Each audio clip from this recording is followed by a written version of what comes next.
Bismillahirrahmanirrahim. Assalamualaikum warahmatullahi wabarakatuh.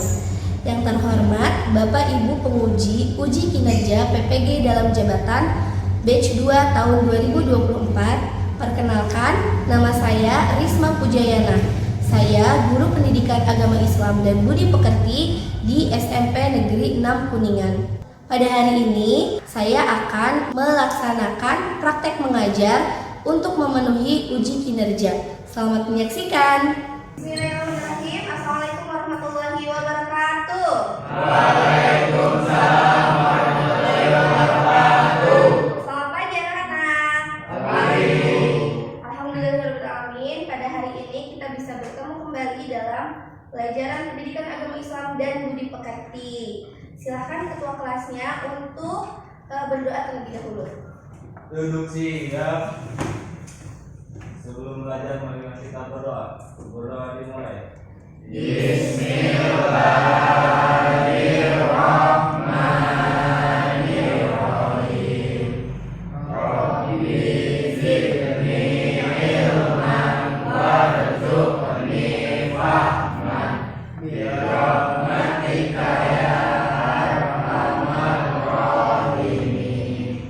Alhamdulillah. Semoga Allah beri kemudahan kepada kita hari ini sehingga bisa belajar dengan baik. Ibu ingin tahu siapa yang tidak hadir hari ini?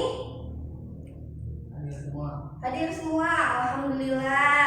Baik, selanjutnya Ibu ingin memberitahu dulu kepada kamu pembelajaran hari ini kita akan menggunakan metode jigsaw dan PBL. Jadi nanti pembelajarannya akan dikelompokkan, ya. Nah, sebelum ke situ, untuk pembagian kelompoknya Ibu juga sudah menyiapkan. Jadi silahkan nanti tinggal diikuti step by stepnya aja. Ya. Supaya pembelajaran kita nyaman dan terbuka karena mau bekerja secara kelompok, gimana kalau misalnya dalam pembelajarannya nanti kita saling menghargai pendapat. Kalau kamu belum mengerti, jangan ragu untuk bertanya. Kalau misalnya ada orang yang sedang berbicara, ya didengarkan juga. Setuju? Oke, jadi untuk pembagian kelompoknya, kelompok 1 Adila, Giska, Senira, dan Silvi, nanti satu kelompok ya. Kelompok kedua ada Aldi, Harun, Justin, Rehan, dan Fili. Untuk kelompok 3 ada Happy, Aidan, Fauzi, Nurdian, dan Reza. Kelompok 4 berarti Abia, Aulia, April, Alia, dan juga Hilau. Nah, sekarang Ibu mau bertanya terlebih dahulu. Siapa yang pernah mendengar kata insecure? Pernah. Apa itu insecure? Kurang percaya diri, tidak percaya pada kemampuan diri sendiri, ya. Di pembelajaran sebelumnya, Ibu pernah menampilkan salah satu video ceramah dari Ustadz Felix Yau ketika pembelajaran penaklukan Konstantinopel. Kalau misalnya kamu ingat-ingat lagi, Ustadz Felix Yau di situ berkata bahwa sebab dari perilaku insecure itu ada 2. Yang pertama karena sedih dan takut. Ya, sedih karena masa lalu dan takut karena masa depan. Nah, untuk masa depan ataupun masa lalu semuanya termasuk ke dalam takdir Allah Subhanahu wa Ta'ala. Kita memang tidak bisa mengubah apa yang sudah terjadi, tapi kita bisa memilih bagaimana merespon masa lalu kita itu. Kalau misalnya menyedihkan, bagaimana caranya kita supaya tidak teringat-ingat terus, bahkan dijadikan pelajaran. Kalau misalnya menyenangkan, bisa dijadikan motivasi untuk lebih baik lagi di hari ini. Dan masa depan pun kan kita nggak tahu ya, kedepannya kita mau jadi apa, mau seperti apa. Alangkah lebih bijaknya kalau misalnya kita beriman kepada qada dan qadar, kita bisa berusaha lebih keras lagi. Ya, jadi pembahasan kita hari ini, kita akan belajar tentang iman kepada qada dan qadar, atau dalam istilah keseharian biasa mungkin dikenal dengan istilah takdir. Nah, supaya kalian bisa lebih memahami, nanti silahkan disimak terlebih dahulu video yang akan Ibu tampilkan.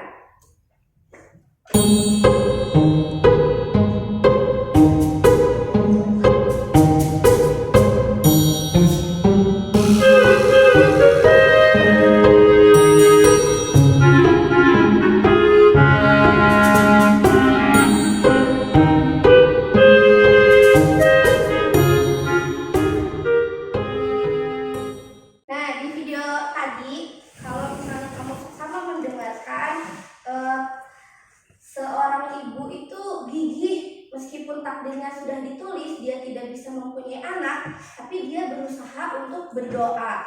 Maka di akhir video tadi, kalau kamu simak, kata Allah, rahmat Allah itu mendahului takdir. Ya, jadi betul memang ada beberapa takdir yang tidak bisa diubah, tetapi beberapa takdir yang lain bisa diubah dengan usaha dan doa dari kita. Seperti itu ya. Makanya tujuan dari pembelajaran kita hari ini, Ibu berharap kamu bisa mengetahui apa sih pengertian dari qada dan qadar, dalilnya apa aja, kemudian nanti perbedaannya qada dan qadar itu apa, ada istilah nanti takdir mu'allaq, takdir mubrom, bedanya apa, dan yang terakhir bagaimana cara kita merespon atau menyikapi takdir yang baik ataupun yang buruk. Dan untuk asesmen diagnostiknya silahkan dikeluarkan HP-nya terlebih dahulu, diisi polling yang sudah Ibu kirim di WA.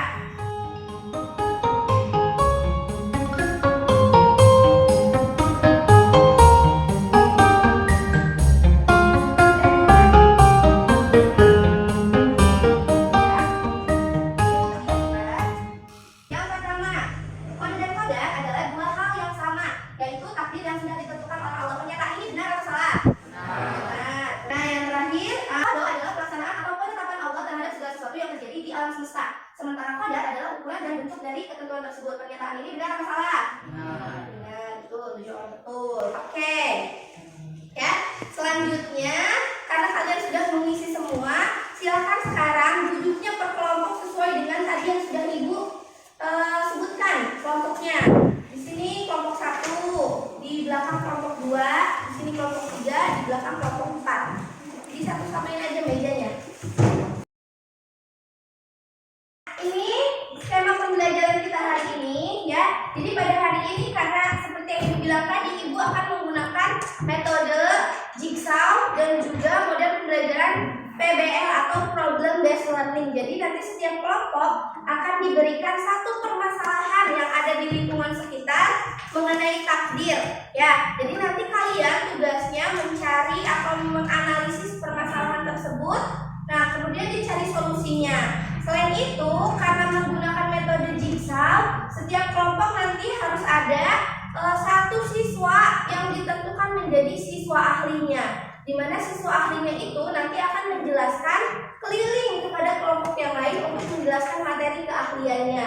Kemudian kalian akan menyelesaikan permasalahan yang nanti kasih dan akhirnya menganalisis dan mengevaluasi. Nah, ini pembagian materinya ya. Jadi untuk kelompok 1 nanti silahkan cari pengertian qada dan qadar. Kemudian untuk yang kelompok 2, dalil iman kepada qada dan qadar. Kemudian yang kelompok 3, pembagian takdir. Yang keempat yaitu sikap terhadap takdir.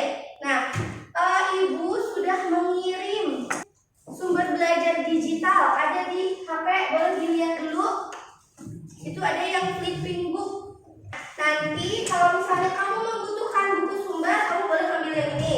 Silahkan kamu pelajari dulu materi yang ini, buat rangkumannya, terutama untuk siswa ahli yang nanti akan menjelaskan. Kelompok 1 siswa ahlinya adalah Oke. Kelompok 2 siswa ahlinya Justin. Oke. Kelompok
3 ke kelompok 4, kelompok 4 ke kelompok 1. Nanti bergilir sampai kamu kembali lagi ke kelompoknya masing-masing. Boleh kamu bawa catatan yang kamu buat tadi selama diskusi, yang lembar 1 lembar itu, yang lembar kerjanya. So, silahkan masing-masing siswa ahlinya.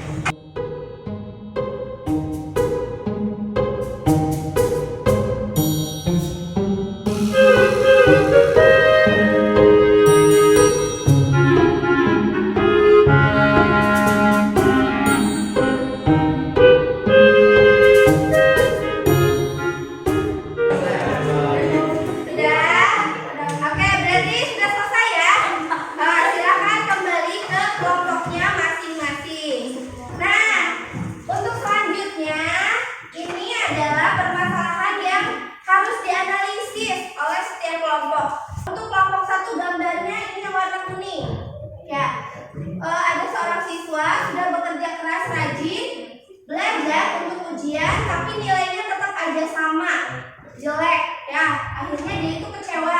Dan mengapa usahanya tidak membuahkan hasil menjadi pertanyaan dia. Untuk yang kelompok 2, di sini ada yang gambarnya warna hijau. Seorang ibu kehilangan anaknya karena kecelakaan. Ia sulit menerima kenyataan dan bertanya mengapa ini terjadi padanya. Kemudian untuk di kelompok 3 ada yang warna pink. Ini pengusaha mengalami kerugian besar dalam bisnisnya, frustasi dan bertanya-tanya apakah ia bisa mengubah nasibnya. Selanjutnya yang kelompok 4 ada yang warna biru. Bingung dan takut harus dioperasi karena penyakit, seorang remaja merasa takdirnya sangat buruk dan tidak adil. Silakan kamu analisis permasalahan ini, kamu kaitkan dengan materi yang telah kamu pelajari, dan setelah itu nanti kita siap-siap untuk presentasi ya.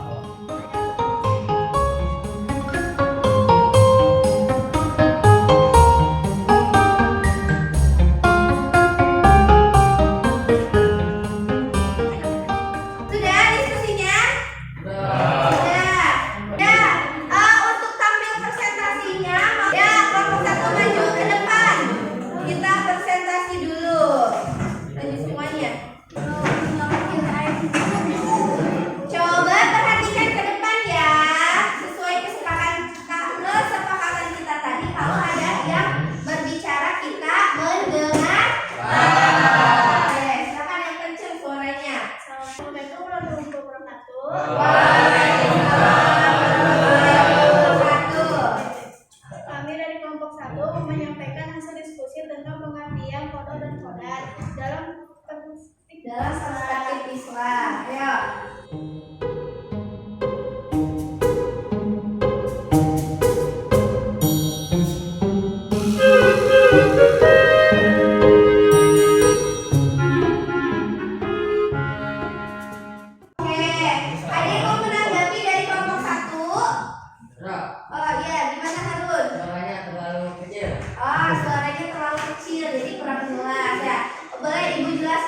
Jadi menurut kelompok 1 tadi, pengertian kode dan kodar, kode itu adalah ketetapan Allah yang tidak bisa diubah ya. Sedangkan kodar adalah realisasi atau ketentuan Allah itu berjalan ketika manusia itu hidup di dunia. Jadi pelaksanaannya di dunia. Makanya kodar itu melihat bentuk usaha manusia.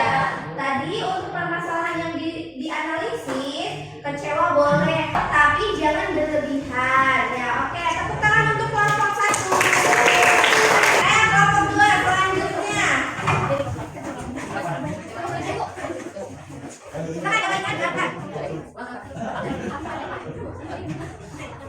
Assalamualaikum warahmatullahi wabarakatuh.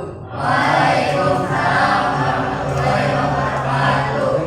Kami dari kelompok 2 akan membacakan tentang dalil-dalil dari Al-Quran dan hadis tentang iman kepada qada dan qadar. Ya.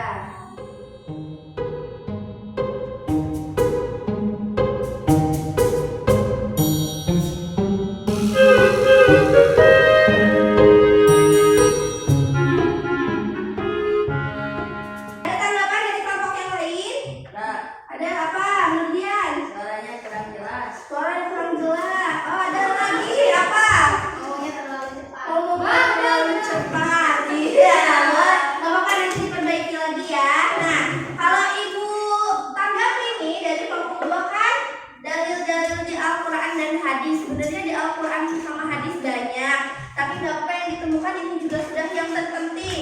Misalnya di Quran surah Al-Qamar, Allah itu mengatakan bahwa Allah telah menentukan ketentuan atau takdir untuk setiap muslim itu sesuai dengan ukurannya yang sempurna. Nah, ya. Dan yang kedua di surah At-Taubah ayat 51, di sini dijelaskan bahwa kita harus belajar untuk menerima takdir sebagai bentuk iman kita kepada Allah dan kepada qada dan qadar. Oke, boleh tepuk tangan untuk kelompok 2. Oke, cukup sekian dari kami. Wassalamualaikum warahmatullahi wabarakatuh. Waalaikumsalam warahmatullahi wabarakatuh. Selanjutnya kelompok 3.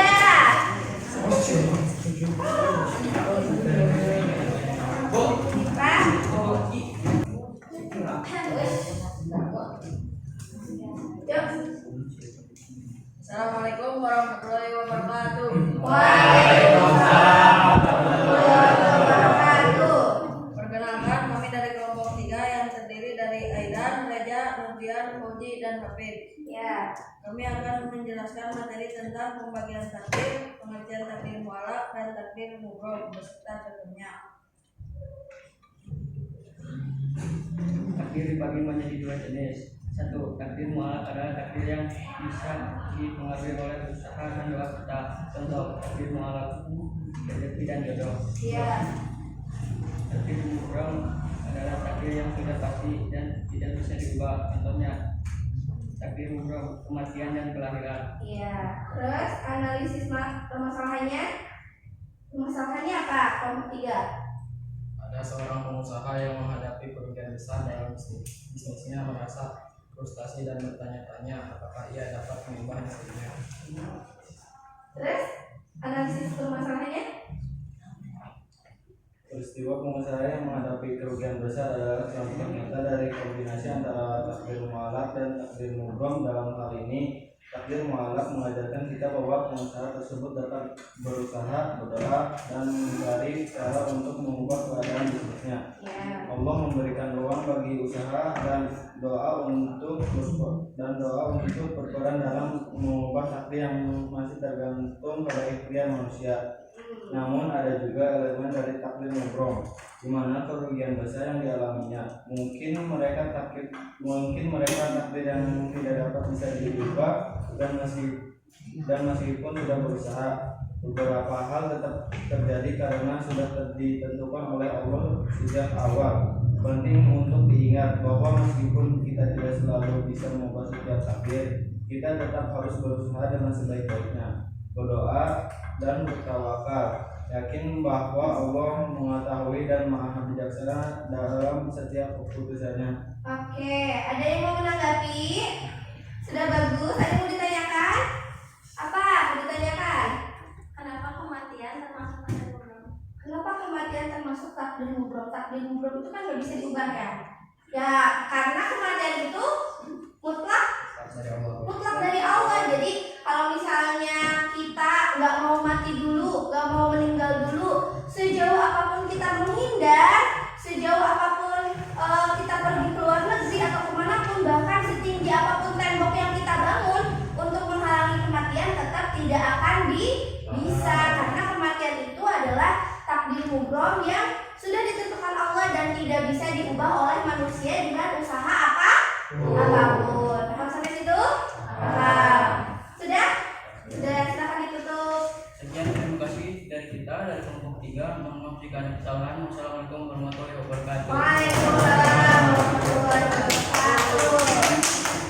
Selanjutnya silakan kelompok 4 untuk tampil ke depan. Tadi dibagi-bagi aja, sama sedikit-sedikit.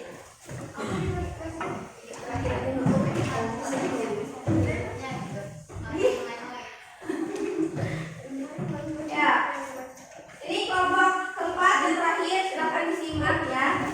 April, depan dulu. Assalamualaikum warahmatullahi wabarakatuh. Waalaikumsalam warahmatullahi wabarakatuh. Kami dari kelompok 4 akan menyampaikan tentang sikap atau respon terhadap takdir baik dan takdir buruk. Ya, silakan. Al, bacain kumpulan materinya. Kesimpulan materinya yaitu dalam ajaran Islam, setiap takdir yang datang merupakan bagian dari kehendak Allah. Sikap kita terhadap takdir ini sangat menentukan kualitas iman kita. Islam mengajarkan kita untuk memiliki sikap yang tepat dalam menghadapi takdir baik maupun takdir buruk. Takdir baik mencakup segala sesuatu yang menyenangkan dan membawa kebahagiaan, seperti mendapatkan rezeki yang melimpah, kesehatan yang baik, atau kesuksesan dalam usaha dan kehidupan. Takdir buruk mencakup segala sesuatu yang tidak diinginkan atau menyakitkan, seperti kehilangan, kegagalan, sakit, atau kesulitan hidup lainnya. Bersyukur dan merendah hati adalah sikap yang tepat dalam menghadapi takdir baik. Sementara bersabar, bertawakal, dan berdoa adalah sikap yang dianjurkan ketika menghadapi takdir buruk. Kedua sikap ini mencerminkan iman kita kepada Allah, yang merupakan kunci untuk menjalani kehidupan dengan hati yang ikhlas dan penuh kedamaian.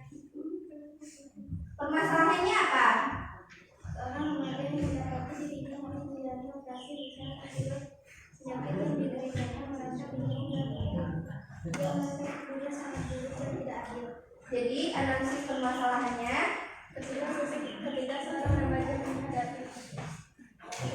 remaja menghadapi kenyataan bahwa ia harus menjalani operasi besar karena penyakit yang dideritanya, dan takut dan bingung adalah hal yang wajar. Namun dalam pikiran dia harus menghadapi takdir buruk dengan sabar, bertawakal, dan berdoa. Takdir buruk bukan berarti Allah tidak adil, melainkan Allah mungkin sedang menguji kesabaran kita dan memberikan kesempatan bagi kita untuk mendekatkan diri kepadanya. Oke, ada yang mau menanggapi? Apa? Suaranya tidak jelas, Bu. Iya, suaranya nggak jelas ya. Senyum-senyum diganggu tuh sama yang laki-laki. Ya, oke. Jadi kelompok 4 ini tadi membahas tentang sikap atau respon terhadap takdir baik ataupun takdir yang buruk. Tepuk tangan untuk kelompok 4. Terima kasih. Assalamualaikum warahmatullahi wabarakatuh.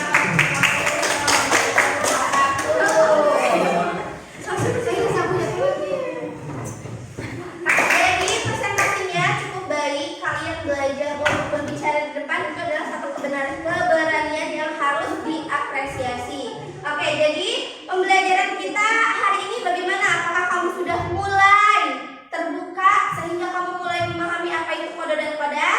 Sudah. Ibu beri kesimpulannya dulu ya. Nah, jadi iman kepada kode dan kodar termasuk ke dalam rukun iman yang ke-6. Kodo dan kodar. Kodo adalah ketetapan Allah yang sudah ada sejak zaman ajali. Kodo itu adalah sesuatu ketentuan yang tidak bisa diubah. Sedangkan kodar adalah realisasi dari kodo itu. Bahasa yang lebih dikenal dalam kesehariannya, kodo dan kodar itu disebutnya dengan takdir. Nah, adapun dalilnya di Al-Quran banyak. Tadi di kelompok 2 ada Quran surah Al-Qamar. Kemudian ibu di sini menyimpulkannya ada Quran surah At-Tagabun ayat 11. Bunyinya tidak ada satu musibah pun yang menimpa seseorang kecuali dengan izin Allah, dan barang siapa yang beriman kepada Allah, dia akan memberi petunjuk kepada hatinya. Nah, ada salah satu ayat yang sangat populer yang bisa dijadikan sebagai pengingat kamu. Ikuti bareng-bareng ya. A'udzubillahi minasyaitonirrajim.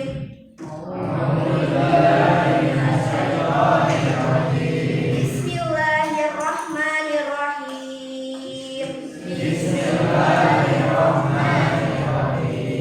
Innallaha la yughayyiru ma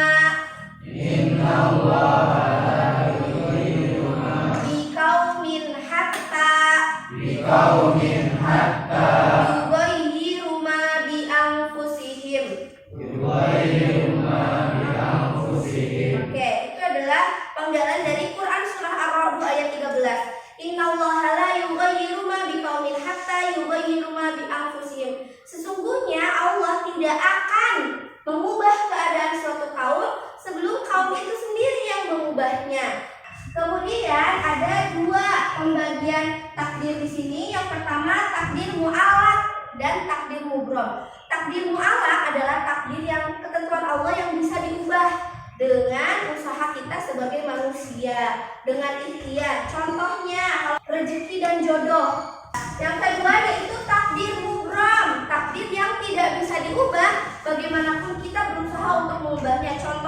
kelahiran, kematian. Kemudian yang terakhir adalah sikap atau respon. Kalau kita menerima takdir yang baik itu berarti kenikmatan yang Allah berikan sama kita. Caranya kita menyikapinya berarti harus dengan bersyukur. Kemudian kalau misalnya kita dikasih takdir yang buruk, nah harus bersabar. Jangan sambil mencari solusinya. Ya, ibu punya salah satu quotes yang menurut ibu bagus banget. Ketika kita menghadapi takdir buruk, yang harus kita lakukan, pergi ke kamar mandi, ambil air wudhu, sholat, berdoa. Kita nggak boleh khawatir karena backingan kita bisa segalanya. Siapa backingan kita? Allah masih masalah kecil, tapi Allahnya lebih besar. Kita kan punya Allah, jadi jangan selalu menyalahkan keadaan. Bahkan yang tidak boleh dilakukan ketika kita menerima takdir buruk itu malah memaki-maki, menyalahkan Allah. Nggak boleh kayak gitu. Nauzubillah min dzalik. Nah, itu barangkali kesimpulan yang bisa kita ambil dari pembelajaran hari ini. Silakan sekarang buka lagi HP-nya. Kita coba ngerjain asesmen sumatif. Nanti ada puisi.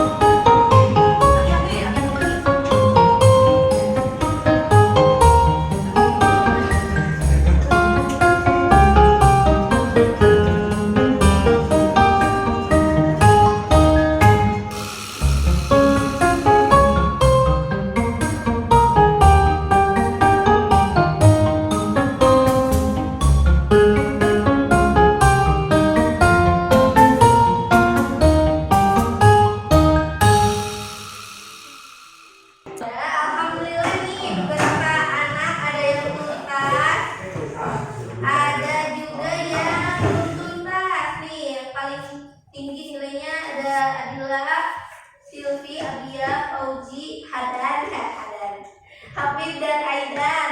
Terus ya, nanti untuk nilai yang siswa yang belum tuntas, nanti boleh kita pelajari lagi materinya ya.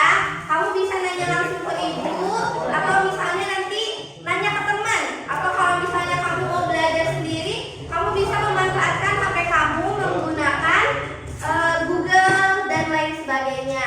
Untuk siswa yang udah tuntas, nah untuk makin menguatkan pemahaman kamu, coba dibaca kisah-kisah inspiratif tentang Nabi dan Rasul boleh, tentang sahabat Nabi boleh, bagaimana sikap mereka dalam menerima takdir. Contohnya nih, ceritanya Nabi Ayub. Tahu Nabi Ayub? Nah, Nabi Ayub kan diberi ujian sama Allah berupa penyakit yang lama banget ya, itu nggak sembuh-sembuh. Tapi Nabi Ayub tetap sabar dan tetap berhusnuzon kepada Allah. Nah, itu salah satu bentuk penerimaan takdir dari Nabi Ayub. Kamu bisa baca cerita lengkapnya. Dan untuk pembelajaran hari ini, jangan lupa nanti di rumah materinya ditulis ya, supaya kamu nanti ketika lupa kamu bisa membuka kembali catatan kamu. Oke, Ibu minta maaf barangkali selama pembelajaran banyak kekurangannya. Kemudian nanti di pembelajaran selanjutnya kita akan belajar bagaimana hubungannya antara takdir dengan ikhtiar. Nanti kita belajar bersama-sama lagi. Terima kasih untuk hari ini.